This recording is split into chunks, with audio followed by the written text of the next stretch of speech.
¿Y quién conocía La Habana de ustedes? Ninguno, por lo menos de nosotros, de la colonia de nosotros, ninguno. Las milicias del 26 de La Habana, que andaban por fuera de Palacio, no conocían al Che y no lo dejaban entrar. Y esta era la casa de Fernández Miranda, el cuñado Batista. Y entonces esta fue la casa que agarramos para vivir nosotros. La imagen de un Che sádico forma parte de una de las múltiples polémicas. Pero había que pedir a todos estos calumniadores, no que dejen de ser reaccionarios, sino que dejen de ser mentirosos, coño.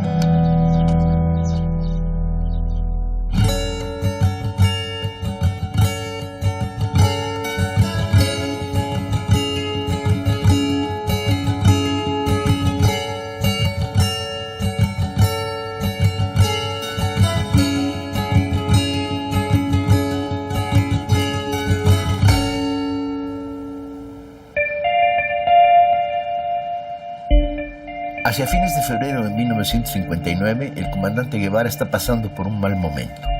Le diagnostican una neumonía peligrosa. Más tarde, descubren un enfisema doble y difuso en el pulmón derecho.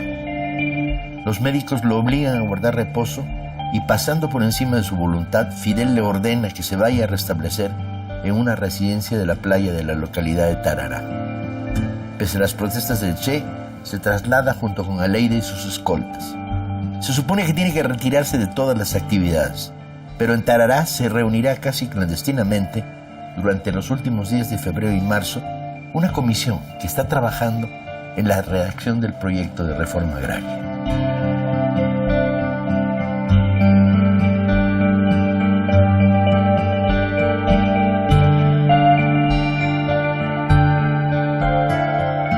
Y allá en la cabaña, en la casa que era del jefe de la cabaña, era hermano de la mujer de Batista, creo. Algo de eso era, había un parentesco de eso con Batista, era el jefe de la cabaña en ese momento, ahí estuvimos viviendo.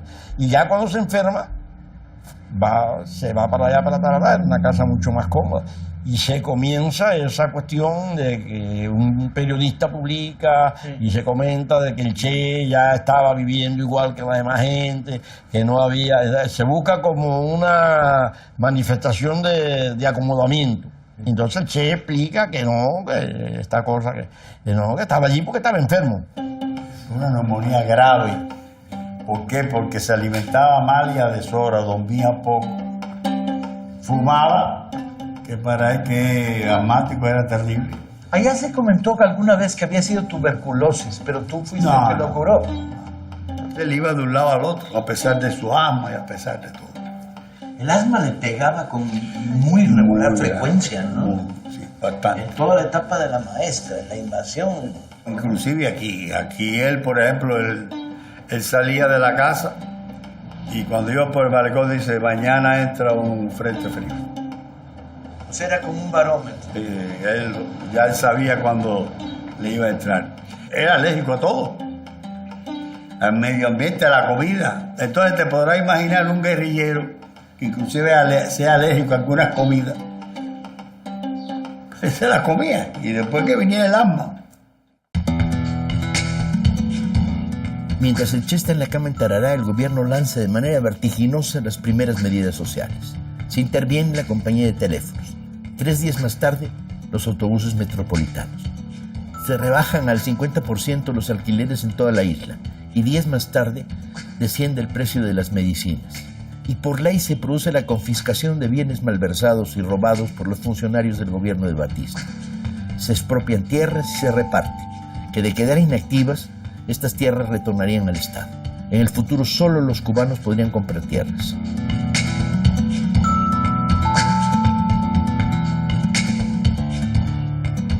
El 22 de marzo, Guevara recibe la sentencia de su divorcio de Isla Gadea y el 2 de julio regulariza su situación familiar casándose con Aleida. Un día él me dice, Alberto, ¿vos querés que me pueda casar en tu casa? Digo, che, ¿cómo usted no se va a poder casar en mi casa si usted me la dio? Que es la de la cabaña, me voy a casar en tu casa. Y en Camilo fue el que llevó la cerveza, todo eso, para la boda. El 12 de julio el Che se convierte en uno de los primeros embajadores itinerantes de la joven revolución cubana, con el fin de estrechar relaciones con otros países del tercer mundo. Mientras en Cuba, los acontecimientos se sucederán vertiginosamente. El pospuesto choque entre la derecha y la izquierda de la revolución se ha producido. Fidel se enfrenta al presidente Urrutia, a quien acusa en televisión de estar haciendo el juego a los sectores más conservadores, y para aumentar la presión, renuncia como primer ministro. Se produce una fuerte reacción popular y es Urrutia el que tendrá que renunciar finalmente. Dorticoso es nombrado nuevo presidente. No aceptará la salida de Fidel como primer ministro. En septiembre del 59, junto con su trabajo como gran instructor político y a cargo de la educación del ejército rebelde, va a recibir un nombramiento extraño, que es el pequeño departamento de industrialización que está a cargo del Instituto de la Reforma Agraria, el INRA. Y no es nada, son 4 fábricas en ese primer momento que han sido o expropiadas o que los dueños las abandonaron o que tenían conflictos laborales y quedaron al garete. Pero luego viene el banco y el Che no va a abandonar el departamento de industrialización. Va a seguir en los 2 despachos trabajando, en el banco porque se ha vuelto una tarea central, urgente. Pero industrialización poco a poco va creciendo. Conforme la espiral de la confrontación con los Estados Unidos va creciendo y haciéndose más fuerte, industrialización va creciendo. Abandonos de empresas, empresas expropiadas, empresas norteamericanas expropiadas. Tenía 277 empresas. Tomar el control de esto no significa simplemente decir, bueno, ahora hazte cargo de eso. La pregunta es, ¿qué es eso? Es desde chinchales donde hay 5 trabajadores y ni siquiera hay baño, que el patrón los dejó botados y hay que darles de comer. Artesanía, industria zapatera, pequeños núcleos de artesanos, carpinterías, grandes empresas, ¿sí? ¿De dónde sacas la capacidad administrativa de esto cuando el gran problema es la fuga de los técnicos? La pequeña burguesía más reaccionaria y más conservadora, hay que hacer un esfuerzo de imaginación de verdad para pensar el tremendo paquete que cae en manos de la revolución. De veras un esfuerzo. Cuando ves las actas de las discusiones de industrialización, quedas con la boca abierta. De repente están discutiendo cómo producir un refresco y alguien dice, comandante, no hay botellas. O sea, vamos a lograr producirlo a lo mejor, pero cuando lo produzcamos, ¿qué hacemos con él? No hay botellas. No hay producción de botellas de vidrio. Son días en los que el registro de los testigos dice que el Che no dormía. Y que dormía tan poco que en cuanto se subía a un automóvil, ahí quedaba frito. Usaba sillas incómodas para no dormirse, ¿sí? Y para poder leer. Yo creo que cuando uno habla del Che, habla de hazañas. Y las grandes hazañas las vincula uno a los combates en la Sierra Maestra, a la magistral operación de Santa Clara. Pero hazaña esta. Hazaña levantar un proyecto industrial bombardeado por todas las esquinas. Hay una foto del Che en esa silla. Es un autorretrato muy curioso. Colocó la cámara con disparador automático, está en sombras casi totalmente, solo está el perfil de la silueta. Conocemos a lo largo de la vida del comandante Ernesto Guevara muchas fotos, tomadas por él, muchas. Y conocemos 4 o 5 autorretratos. Y los autorretratos tienen la virtud de que narran un momento de su vida. El autorretrato del balcón en Buenos Aires. El autorretrato en Bolivia, reflejándose en el espejo del cuarto. Y el autorretrato de industrialización, en sombras.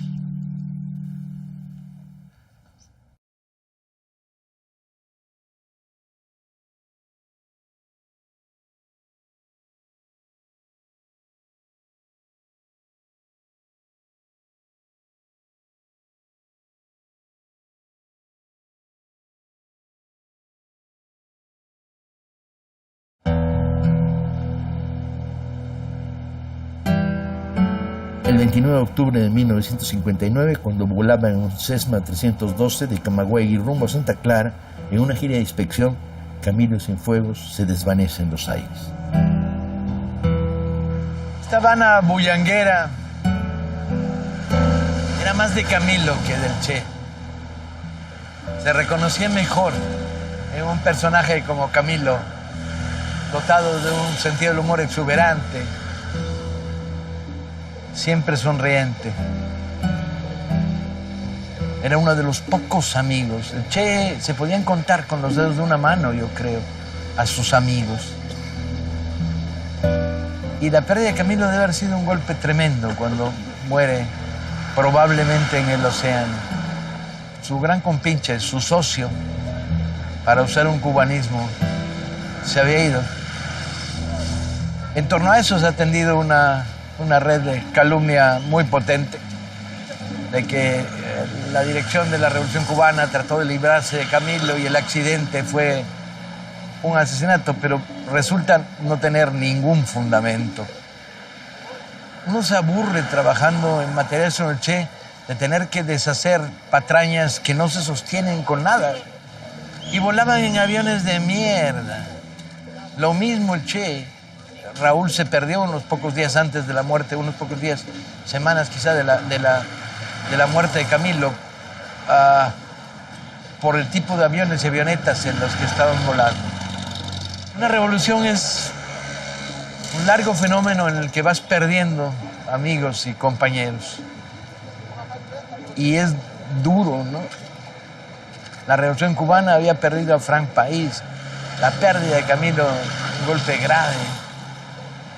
No los puedes reponer, además. Cuadros creados en un proceso muy largo. A lo largo de la lucha armada, el Che perderá compañeros de una manera tremenda, ¿no? Muchos de ellos jovencitos que él ha formado, que él ha hecho crecer en torno suyo. Y en cierta medida el peso de la responsabilidad, ¿no? La responsabilidad del que dirige, debe haber sido un peso muy duro.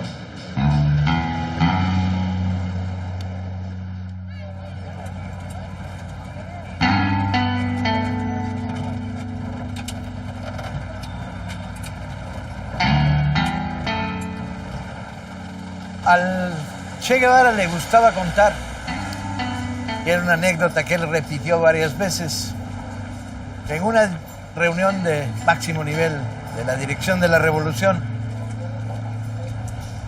Fidel preguntó, ¿y quién es economista aquí? Y el Che, que estaba medio dormido, oyó, ¿quién es comunista? Y levantó la mano.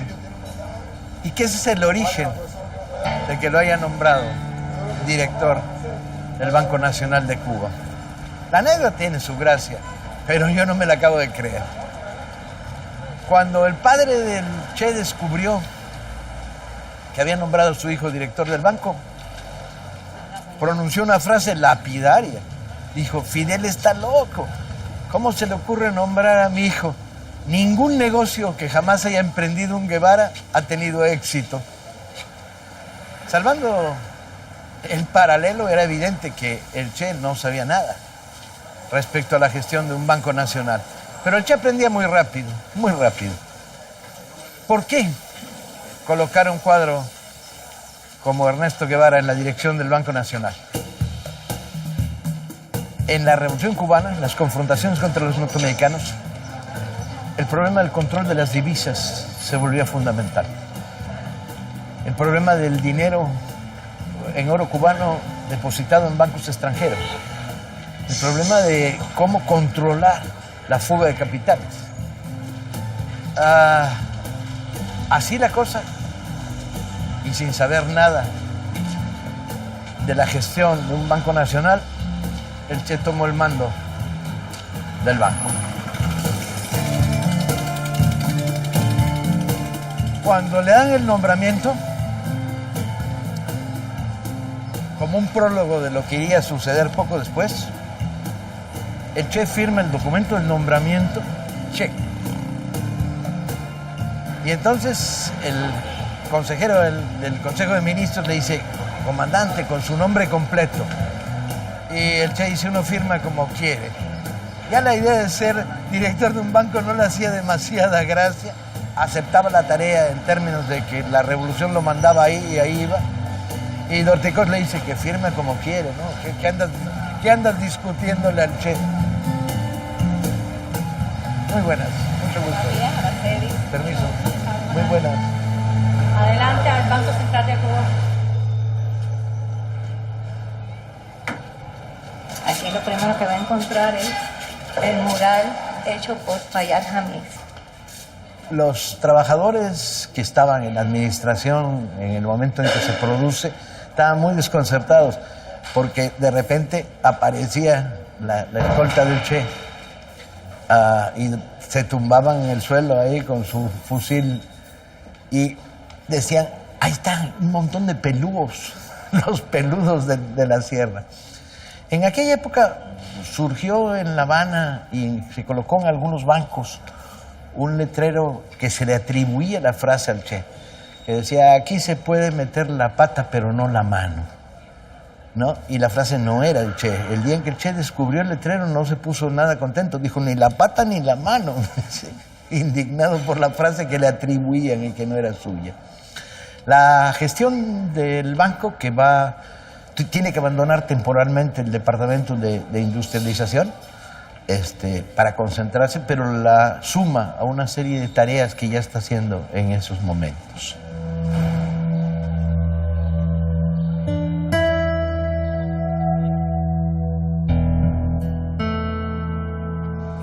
En este proyecto en el que el tema de la desacralización del banco es muy importante, surgen críticas muy envenenadas. Fidel responde enseguida diciendo, ni los obreros, ni los guajiros, ni los pobres protestan porque el Che se ha nombrado administrador del banco. Y el nivel de la desacralización máximo va a llegar cuando decide firmar la impresión de moneda como Che. En la mentalidad bien pensante del mundo de las jerarquías, los aparatos, las estructuras, esta es la suprema desacralización. Convertir el dinero en un papel que lleva la firma Che. Es lo real y no lo formal, lo que le da contenido. La contra les ponía adelante del Che una cruz para que se leyera Khrushchev, o sea, Khrushchev. Respondiendo a una carta privada que le escribe un ciudadano, dice sobre las críticas que habían hecho porque haya firmado los billetes del banco con su nombre guerrillero. Y el Che dice, tengo el gusto de explicarle que si bien mi manera de firmar no es la acostumbrada por los presidentes de banco, usualmente hombres de ideología muy diferentes a la mía, y que haya llegado a esos cargos por procesos también muy disímiles al que me trajo a mí, a este Banco Nacional, esto no significa en modo alguno que yo le esté restando importancia al documento, sino que el proceso revolucionario no ha terminado y que además se deben cambiar las escalas de valores.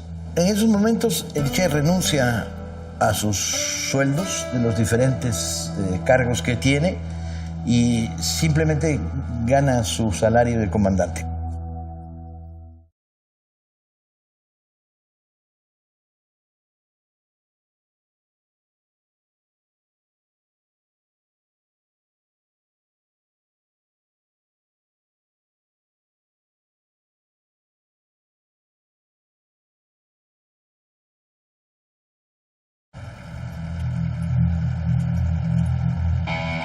La prensa estadounidense arrecia su campaña contra la revolución cubana y el Che es descrito como el poder en las sombras detrás de Fidel Castro. Las presiones estadounidenses se agudizan y la banca de Estados Unidos suspende créditos para importaciones.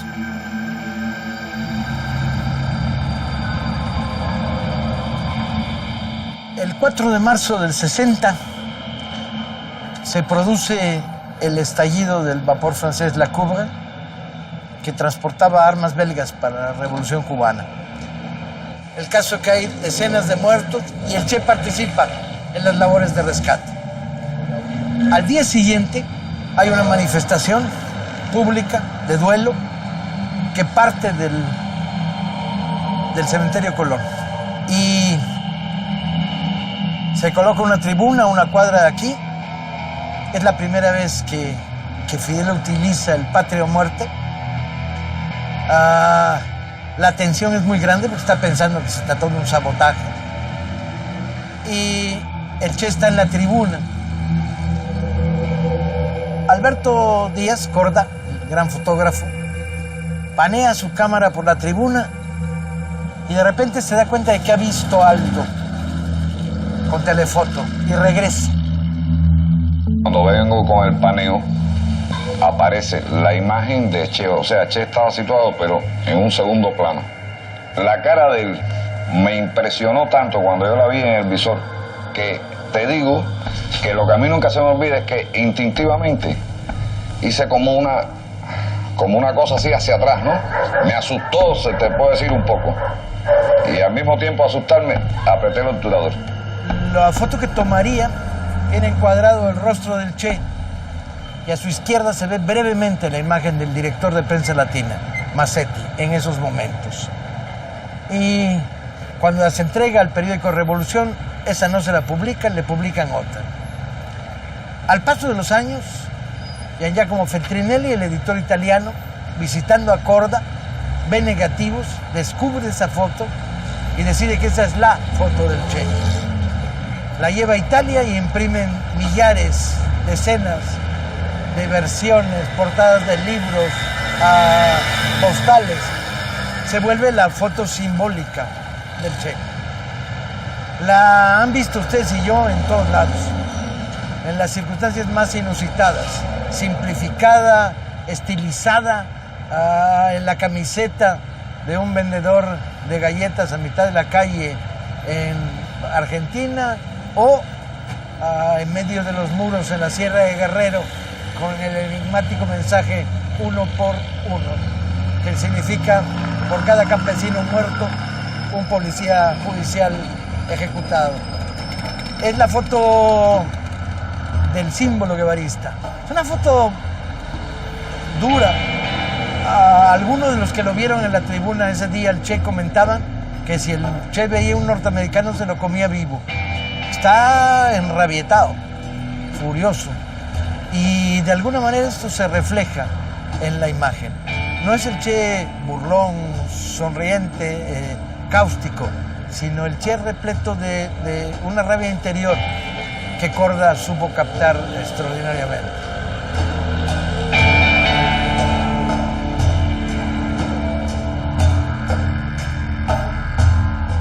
El 13 de octubre de 1960, el gobierno norteamericano declara un embargo de todas las mercancías destinadas a Cuba.